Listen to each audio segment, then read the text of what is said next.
Assalamualaikum warahmatullahi wabarakatuh. Apa kabar anak-anak semua? Pemirsa di rumah, semoga kita semua dalam keadaan sehat walafiat dan selalu dalam lindungan Allah Subhanahu wa taala. Baik anak-anakku sekalian, kembali lagi dalam program belajar di rumah kerjasama antara Dinas Pendidikan Kota Cirebon dan RCTV Langka Padane. Oke. Sudah siap belajar lagi? Ngantuk? Lawan rasa ngantukmu kawan. Jangan sampai kita lemah ya merasa lawan ngantuk ini. Baik, perkenalkan saya Reza Ali Fahmi, guru bahasa Indonesia dari Sekolah Kinderfield Highfield Cirebon. Yang insya Allah pada pertemuan kali ini saya akan bersama kalian belajar bersama tentang bahasa Indonesia, tentang karya sastra. Kita nyastra dulu ya hari ini. Baik, karya sastra. Karya sastra hari ini genrenya lebih pada puisi rakyat ya, puisi rakyat. Puisi rakyat atau istilah yang lain, kalian pernah membuat puisi? Atau mendapatkan puisi barangkali dari siapapun itu? Baguslah, karena dengan puisi itu kita bisa lebih berkarya lagi, mungkin bisa karya-karya kita itu nanti akan dikenal oleh banyak orang.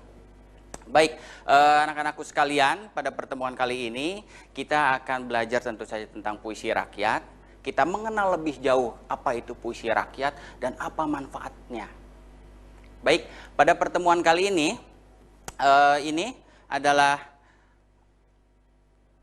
kompetensi dasar kita hari ini, ya, mengidentifikasi informasi, pesan, rima, dan pilihan kata dari puisi rakyat. Nah, puisi rakyatnya itu yang populer di Indonesia ya, itu ada 3, pantun, syair, dan gurindam. Nah, nanti kalian coba memahami hal itu ya, yang mungkin nanti saya bacakan atau secara tidak langsung pun kalian bisa membacanya di layar televisi Anda.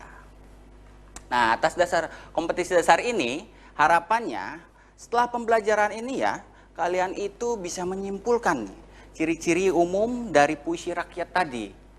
Juga sekaligus bisa membandingkan, nanti selanjutnya tuh ya, bisa membandingkan perbedaan dari ketiga jenis puisi rakyat itu.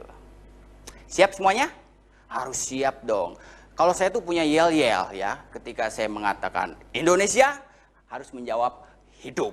Begitupun sebaliknya, hidup Indonesia. Kita coba dulu ya, suaranya yang lantang, biar menggelegar gitu. Indonesia hidup. Wah, terdengar sampai sini ya. Baik, untuk yang pertama, puisi rakyat. Kira-kira kenapa ya disebut puisi rakyat? Apakah yang membuatnya itu rakyat atau yang membuatnya itu orang lain untuk rakyat? Kita baca di PowerPoint ini. Terbaca kan di layar televisi Anda, makanya pindah channel dong ke RCTV Langka Padane. Puisi lama yang merupakan salah satu kekayaan budaya dan sastra Indonesia disebut juga dengan puisi rakyat. Nah, disebut puisi rakyat itu karena karyanya ini merupakan warisan budaya ya, dan juga tradisi dari leluhur kita sebelumnya. Jadi leluhur kita itu memberikan banyak sekali warisan. Salah satunya karya sastra. Dalam hal ini puisi rakyat. Nah, di dalam karya sastra itu tentu saja banyak sekali nilai-nilai yang bisa kita pahami. Kita coba dalami lebih jauh ya. Jadi warisan itu tidak melulu tentang apa namanya tuh? Fulus ya, tidak hanya uang dan kekayaan, tapi ini lebih jauh berharga. Karya sastra. Nah, harapannya pada hari ini kita bisa mengenal lebih jauh karya sastra, warisan dari leluhur kita, tentu saja dalam 3 jenis tadi ya. Di situ ada gurindam, ada pantun. Nah, pasti ini sudah tidak asing lagi untuk kalian ya. Pantun, dan yang terakhir itu ada syair. Sudah tidak aneh kan? Gurindam ya, gurindam, bukan burindam. Kalau burindam nanti Pak Rindam marah. Gurindam, pantun, dan syair. Oke, baik ya. Kita mulai ini ya. sudah siap ya semuanya ya? Itu bukan buat olahraga ya, untuk belajar. Ada yang kenal dengan Raja Ali Haji? Ada yang kenal? Tidak ada? Atau mengetahuinya barangkali? Raja Ali ya, bukan Reza Ali. Kalau Reza Ali pahami itu saya. Ini Raja Ali. Raja Ali, Gurindam 12. Yuk kita sama-sama baca ya. Gurindam 12. Barang siapa tidak memegang agama, sekali-sekali tiada boleh dibilangkan nama. Barang siapa mengenal yang empat, maka iaitulah orang yang makrifat. Lanjutkan.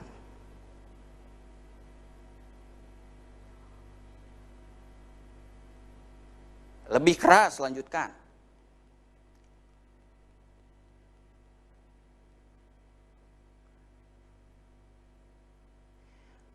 Sama-sama ya.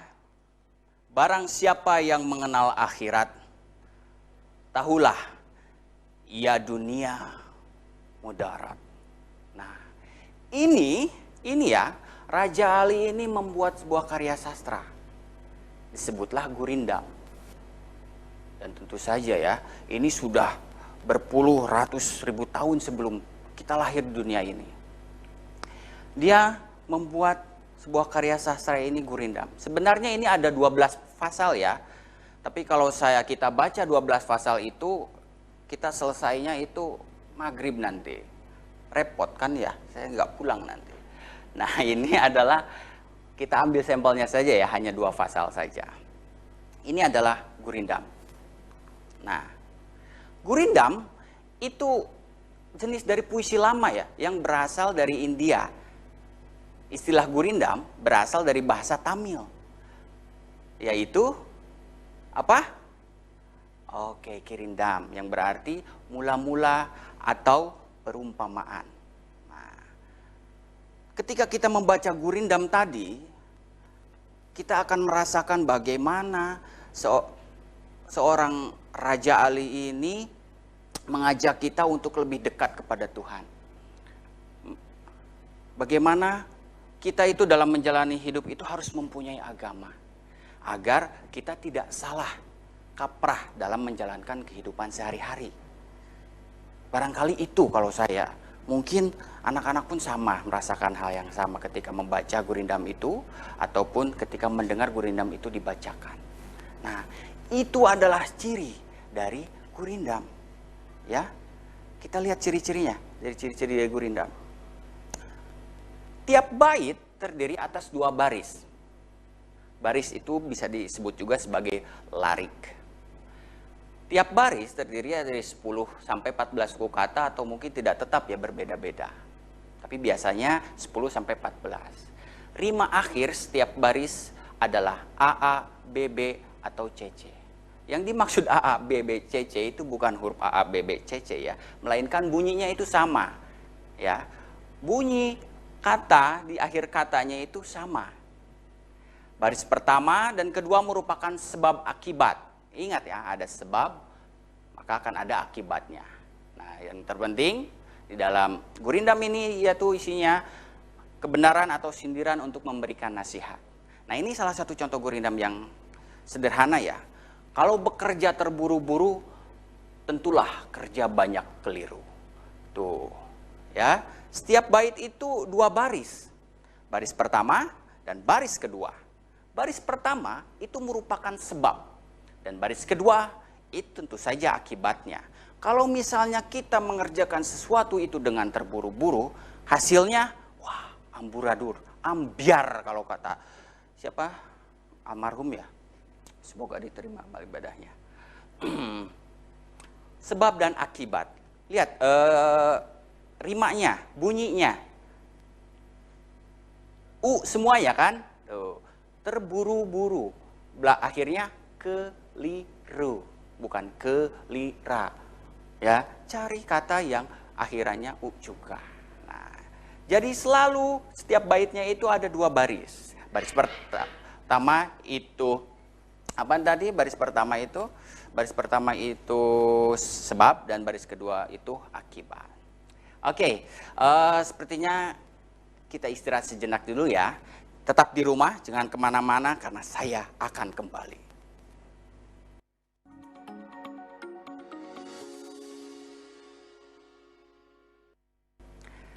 Pemirsa, kembali lagi dalam acara Belajar di Rumah bersama Dinas Pendidikan Kota Cirebon dan RCTV Langka Padane. Baik, tadi ya terkait dengan Gurindam. Ingat ya, Gurindam, bukan Burindam apalagi Pak Rindam. Gurindam. Ini merupakan ciri-cirinya kalau bekerja terburu-buru, tentulah kerja banyak keliru. Ini semua aturan main yang ada di Gurindam. Ya. Oke, tadi di muka saya mengenalkan siapa sih Raja Ali itu ya. Nah, ini Raja Ali itu cukup terkenal ya dengan Gurindam 12-nya. Beliau itu sangat terkenal. Lihat saja lahirnya itu menurut beberapa literasi ya ada 1800 sekian. Meninggalnya pun sudah lama sekali.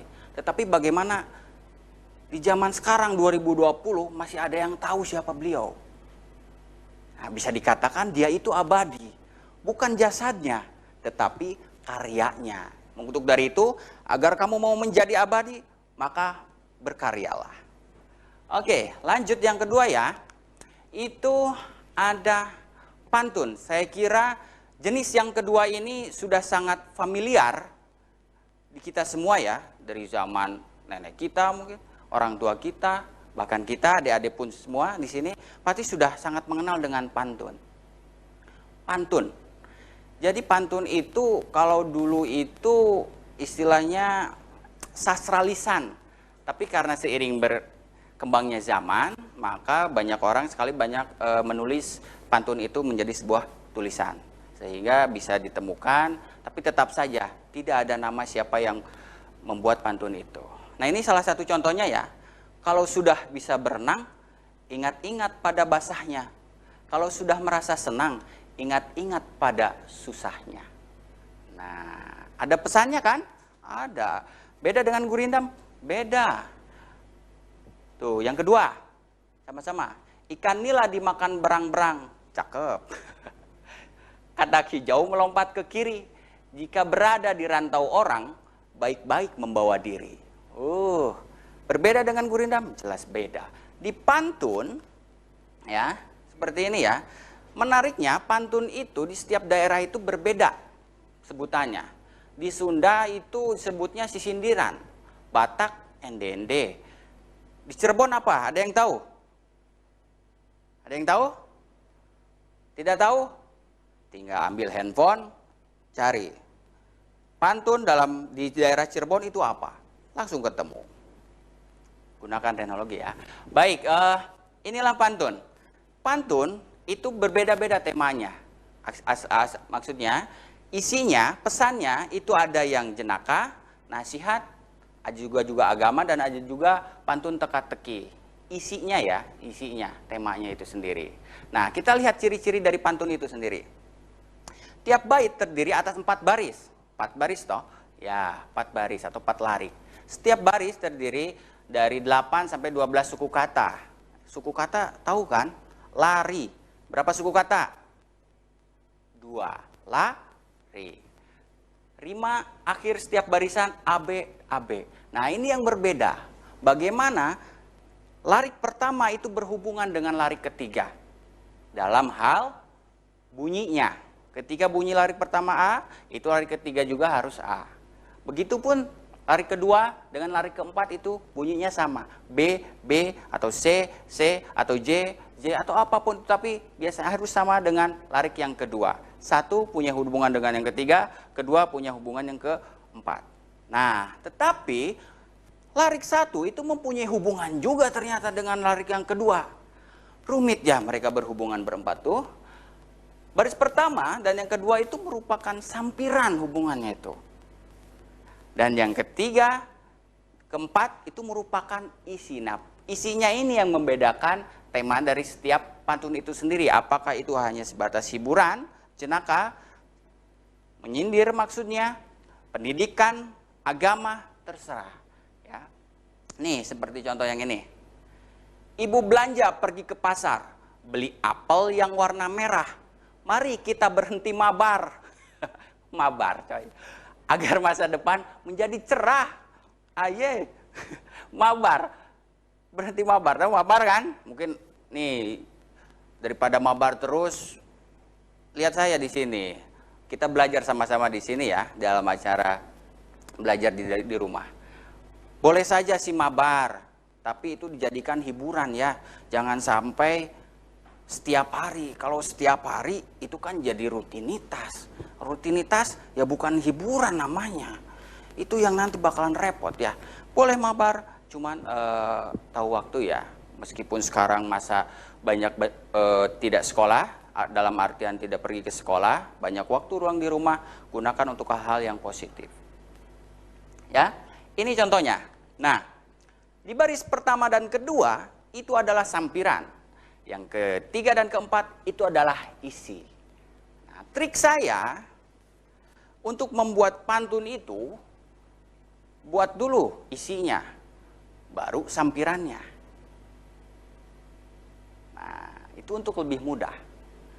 Ada yang bisa buat? Nah, katanya kalau kita terbiasa membuat pantun itu akan meningkatkan kreativitas kita. Ada yang bisa buat? Di sini ada yang bisa buat? Ya, silakan. Apa? Jalan-jalan ke Surabaya. Oke, cakep. Lanjut. Jangan lupa memakai pita. Boleh. Terus. Apa-apa? Oh, jangan lama memandang saya. Kenapa? Karena bisa jatuh cinta. Wah, mantap sekali ini Bapak kameramen kita ya. Keren tuh. Kreatif kan? Iya, Kio mengasah kreativitas dengan membuat pantun.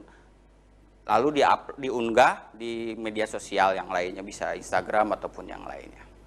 Baik ya, ini adalah pantun. Tiap baris, tiap bait mempunyai 4 baris dan seterusnya. Catat ya, jangan lupa. Karena kalau hanya diingat itu biasanya manusia itu hanya mempunyai ingatan ya tidak jauh lah dari 2 hari. Besok lusa itu ditanya lagi sudah lupa. Tapi kalau catat sampai kapanpun ketika kita lupa bisa baca lagi. Oh, ternyata ada jenis yang lain dari pantun.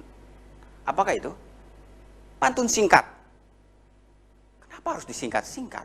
Ya barangkali aja ada yang mau lebih pendek, tidak masalah, itu termasuk pantun juga. Disebutnya pantun singkat, dengan kata lain itu Carmina. Carmina, kayak judul lagu Bung Roma ya, Carmina. Itu mah bukan Carmina. Maaf, saya suka dangdut soalnya. Pantun singkat. Kura-kura dalam perahu, pura-pura tidak tahu. Segini saja cukup bisa dibuat pantun. Tidak harus membuat 4 larik dalam satu bait. Cukup 2, masuknya kategori Carmina. Jadi kalau misalnya Carmina itu apa ya? Apakah nama orang? Bisa jadi. Apakah apa lagi? Ya ini Carmina itu pantun singkat. Ini contoh yang kedua. Itu baca. Dulu loyang sekarang besi, dulu sayang sekarang benci. Ampiar ini. Sobat ampiar semuanya. Dulu sayang, sekarang benci. Aduh, jangan sampai seperti itu. Kalau mau dibalik ya. Dulu besi, sekarang loyang. Dulu benci, sekarang sayang. Nah, sederhana kan? Ayo, maka berkaryalah dari hal-hal yang pendek. Nah, ini adalah contoh dari puisi lama. Kita baru 2 ya. Gurindam dan pantun. Ada satu lagi yang populer di Indonesia itu ya. Untuk puisi lama ini. Artinya tadi gurindam dan pantun itu pasti mempunyai aturan-aturannya sendiri. Gurindam itu setiap baitnya itu hanya 2 baris. Baris pertama itu isi, sebab. Yang kedua, baris kedua itu akibatnya. Dan yang pantun itu ada 4 baris. Ya, dalam setiap baitnya. Bait pertama, larik pertama itu adalah sampiran. Dan yang kedua juga sampiran, ketiga itu isi, dan yang keempat itu juga isi. Dan rimanya ya, ingat ya, rimanya berbeda dengan gurindam. Baik, sebelum kita lanjut, kita break dulu sebentar ya. Kita lihat iklan-iklan yang sudah disiapkan seperti ini. Jangan kemana-mana, tetap di rumah, jangan pergi kemana-mana, karena saya akan kembali lagi.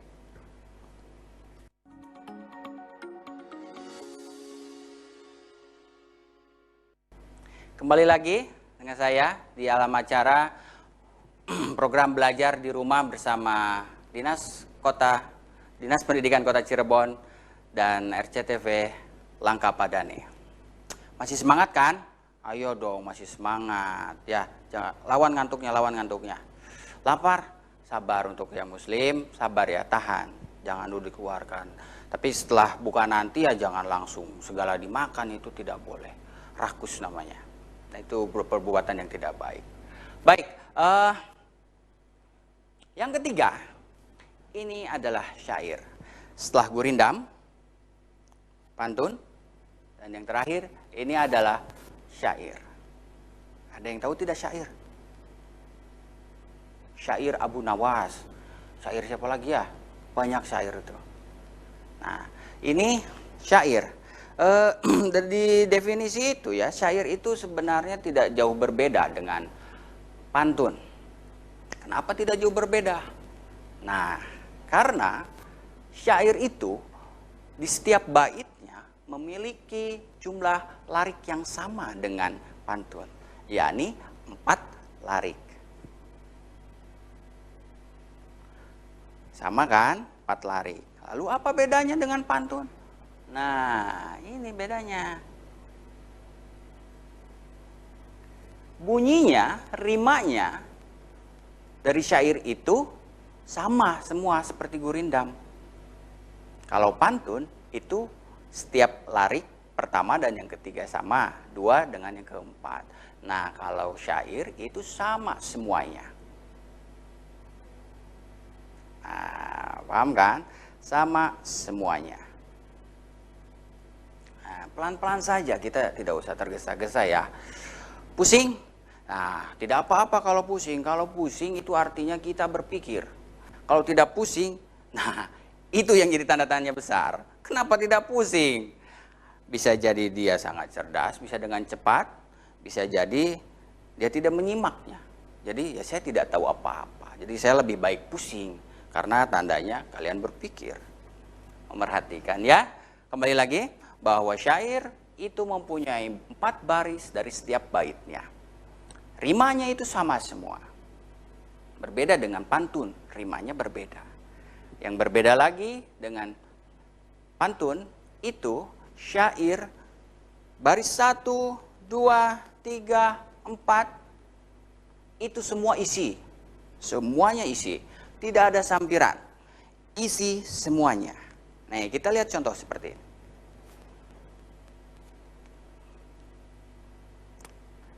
Lihat contohnya ya. Nah, terlihat kan contohnya? Beda dengan pantun. Nah, kalau syair seperti ini. Setiap bait itu ada 4 larik. Wahai muda, kenali dirimu. Ialah perahu tamsil hidupmu. Tiadalah berapa lama hidupmu, ke akhirat jua bakal hidupmu. Hai muda Arif Budiman. Arif Budiman itu bukan nama ya, tapi itu nama juga, nama kakak ipar saya tapi ya. Maksudnya di sini adalah sifat. Hai muda Arif Budiman, hasilkan kemudi dengan pedoman, alat perahumu jua kerjakan. Itulah jalan membetuli insan. Semua isi, tidak ada sampiran. Semuanya itu isi. Ya, beda dengan pantun. Kalau pantun itu isinya ada di akhir. Ya, kalau sampirannya di atas, di depan, di awal. Kalau syair itu semua isi. Nah, jelas kan perbedaan pantun, puisi dan syair. Jangan sampai tertukar. Puisi, pantun, syair dan gurindam. Maaf, gurindam tidak terbawa ya. Ketiga ini adalah jenis dari puisi lama. Ingat ya, puisi lama dengan kata lain sebagai puisi rakyat juga. Nah, puisi lama. Nah, kenapa puisi lama? Tadi karena dibuatnya juga udah jauh-jauh hari. Nah, inilah ketika kita membaca karya sastra, tentu saja ada bahasa-bahasa yang tidak seperti bahasa dalam kesehari-harian. Ya. Yang pertama itu ada diksi. Diksi itu adalah pemilihan kata. Ketika kita ingin membuat puisi, baik itu pantun, gurindam, ataupun syair, ataupun puisi modern sekarang, itu ketika kita ingin membuat puisi itu, kata-katanya itu kita pilih-pilih terlebih dahulu, disesuaikan dengan bunyinya, disesuaikan dengan apa rasanya, ya. Ada diksinya. Jadi biasanya sastrawan atau penulis itu dia memilih-milih kata. Tidak semua kata dimasukkan, tapi disesuaikan. Bisa masuk semua? Bisa, tetapi dipilah-pilah.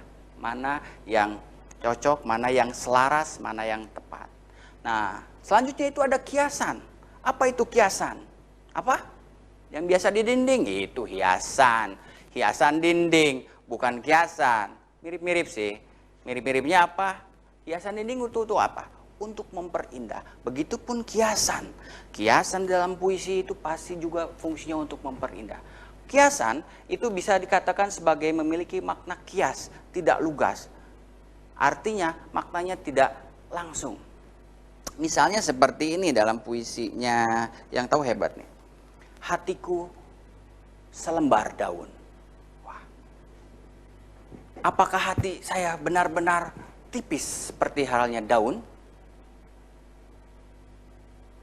Saya kira bentuk hati kita tidak jauh berbeda, ukurannya pun tidak jauh berbeda. Tapi apakah benar dengan selembar daun? Tentu saja tidak. Apa maknanya? Ada makna yang lain kan? Hatiku selembar daun. Atau puisinya ini, aku ingin mencintaimu dengan sederhana. Atau Hairil Anwar, aku ingin hidup 1000 tahun lagi. Hidup 1000 tahun lagi, macam mana? Pakai obat apa? Ada makna yang lain kan? Nah, itulah makna kiasan. Selanjutnya, imaji. Imaji, pencitraan. Penggambaran yang diciptakan. Nah, coba apa yang kalian terima ketika saya mengatakan cendol dawet? Haus, enak, sejuk, manis, ambiar, dan semacamnya. Nah, itu efek dari saya mengatakan cendol dawet. Artinya setiap kata ketika kita baca atau dengar, itu secara tidak langsung kita berimajinasi membayangkan, oh yang seperti itu. Mobil, oh seperti itu. Dingin, gigil, oh dingin, panas, marah, gembira, bahagia, dan semacamnya. Nah, imaji-imaji ini yang muncul dari kata-kata yang sudah kita pilih tadi. Nah, biasanya itu muncul di dalam karya sastra. Yang terakhir itu tentu saja bunyi. Bunyi artinya setiap kata yang kita ucapkan pasti mengeluarkan bunyi, bukan? Nah, dalam puisi itu biasanya disebutlah sebagai rima. Dan itu berada bunyinya di akhir. Nah, puisi-puisi lama ini mereka sangat memerhatikan rima salah satunya. Selain dari bentuk ya, bentuknya setiap baitnya ada 4 baris, nyimpan 4, bawahnya 4 lagi, bawahnya 4 lagi. Tidak ada yang 4, 2, 3, 1, atau 2, 3, tidak ada. Nah, itu adalah karena puisi lama itu terikat. Baik, itu tadi aspek kebahasaan. Oh, ada yang lupa. Ketika kita membaca puisi lama, tadi ya mendengar syair, mendengar gurindam, ataupun mendengar pantun yang lama, terkadang kita bingung. Itu tuh artinya apa gitu. Perasaan saya tidak menggunakan kata-kata itu tuh hari ini. Karena puisi lama itu dia menggunakan kata arkais. Kata arkais itu apa? Kata-kata kuno, usang. Atau dengan kata lain sudah tidak digunakan pada zaman sekarang. Nah, kita tidak tahu kan apa itu ahkam. Ahkam itu kalau sekarang tuh orang-orang ngomongnya hukum. Mendukung. Saya mendukung siapa? Bukan saya bagul. Nah, seperti tidak kan? Nah, anggaran. Anggara itu sama dengan buas. Ya, paham ya? Ini adalah aspek dari kebahasaan. Baik, kita akan kembali lagi segera ya dengan semangat yang lebih menggebu setelah yang lewat ini.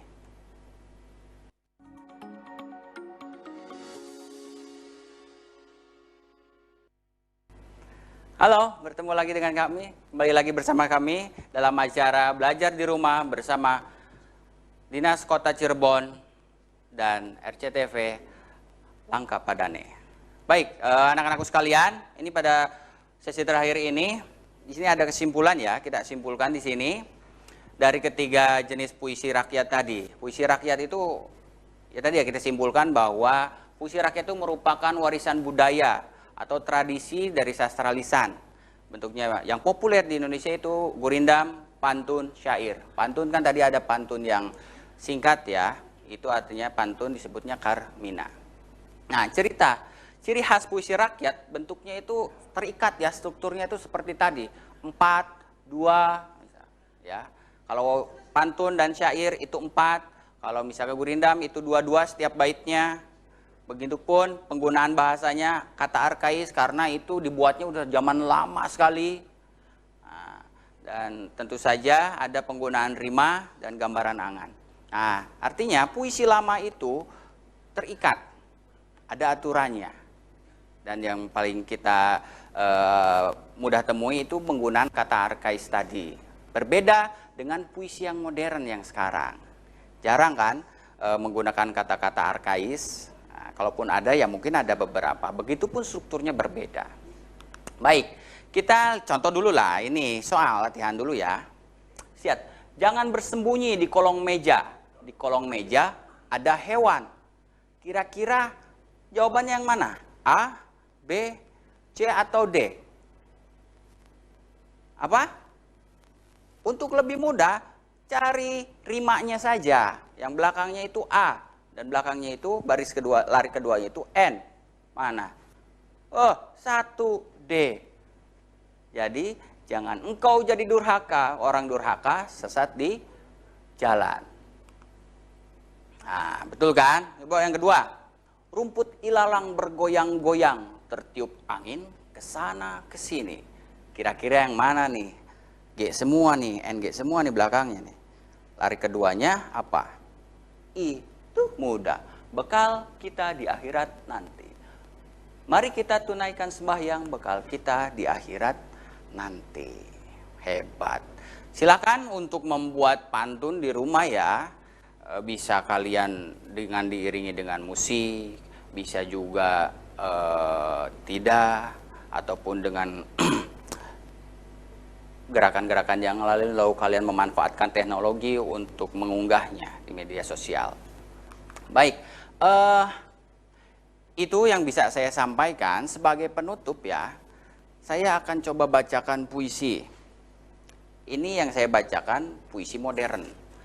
Puisinya salah satu sastrawan kita, itu ada namanya puisi Faisal Kamandobat.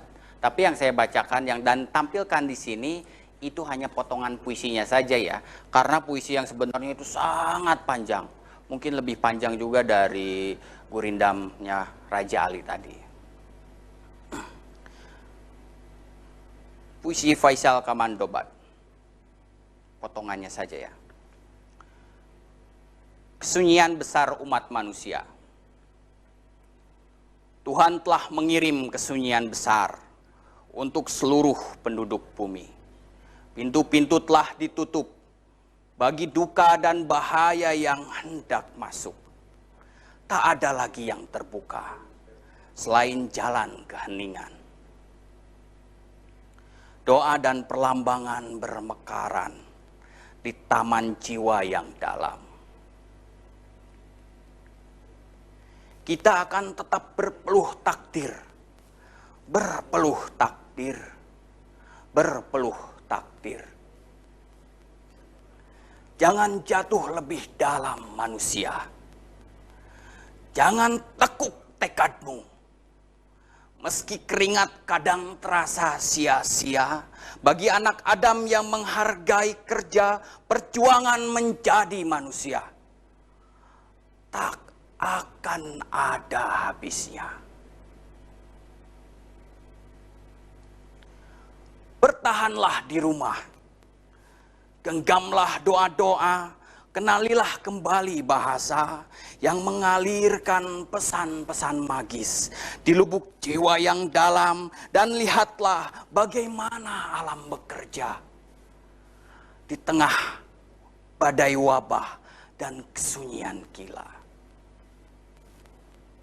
Istri-istri masih melahirkan anak-anak rupawan, tumbuh-tumbuhan mengembang sebagaimana mestinya. Hewan-hewan tak menjadi abu di kandang dan di padang rumput. Padang hijau, maaf. Dan waktu terus membuka pintu-pintu sejarah bersama kasih yang bermekaran seiring terbitnya hari-hari 2020. Nah, terima kasih sudah tepuk tangan untuk saya. Ini puisinya tentang pandemi sekarang ya. Dan insya Allah sore ini kawan-kawan sastrawan yang ada di Indonesia itu coba membacakan puisi ini. Karena puisi ini banyak, jadi yang membacakannya pun banyak. Nah, ada perbedaan bukan antara puisi lama dengan puisi baru. Lihat, dari mulai strukturnya, puisi baru bebas. Puisi lama terikat. Rimanya bebas. Temanya juga lebih bebas. Ya, oke. Baik, bagi siapapun yang suka baca puisi ya bersyukur karena dengan puisi ini, dengan karya sastra ini kita banyak sekali mengenal nilai-nilai luhur dari leluhur kita, tentang bagaimana kita menjalani hidup, tentang bagaimana kita bermasyarakat, berkeluarga, bagaimana kita berteman, dan seterusnya, dan seterusnya. Nah, seperti dalam puisi lama tadi, bagaimana dalam gurindam kita senantiasa diingatkan untuk selalu dekat dengan Tuhan, mempunyai agama tentu saja, dan taat, agar kita tidak salah kaprah dalam bertindak. Dan begitupun dalam pantun, leluhur kita mengajarkan kita untuk tidak to the point dalam hal mengingatkan. Ada baiknya ketika kita mengingatkan seseorang, kita ingin memberikan nasihat, itu kita ajak terlebih dahulu. Di pantun kan ada sampiran terlebih dahulu sebelum pada isi. Nah, begitupun bagaimana leluhur kita itu mengajarkan kita demikian. Ya, karena terkadang kalau kita disuruh, dilarang, akan semakin menjadi kan. Berbeda kalau misalkan kita ajak terlebih dahulu, lalu kita rangkul, dan insya Allah kedepannya anak pun akan nurut. Dan selanjutnya itu di syair pun demikian ya. Bagaimana kita selalu bisa memberikan cerita, dongeng, nah, yang bermanfaat dalam kehidupan sehari-hari. Baik, bagaimana pembelajaran hari ini? Semoga bisa diterima, dan mohon maaf seandainya banyak hal sekali kekurangan yang saya punya selama pembelajaran ini berlangsung, entah itu disengaja ataupun tidak disengaja. Sekali lagi mohon maaf, terima kasih atas waktunya. Semoga kita semua dalam keadaan sehat walafiat, ya, terlindung dari segala macam mara bahaya, terlebih pada masa pandemi ini yang insya Allah akan segera berakhir. Untuk itu tetap diam di rumah, jaga kondisi tubuh, jangan sampai kalian pergi keluar rumah tidak menggunakan masker, tidak menggunakan sanitizer, hand sanitizer, ataupun melanggar berdekatan, tidak sosial itu ya, distancing itu ya. Nah, jadi tetap di rumah ya, kalau bisa, kalau tidak bisa ya ikuti aturan yang sudah dianjurkan. Terima kasih. Selalu semangat, ingat yel-yel saya, Indonesia hidup, hidup Indonesia. Assalamualaikum warahmatullahi wabarakatuh.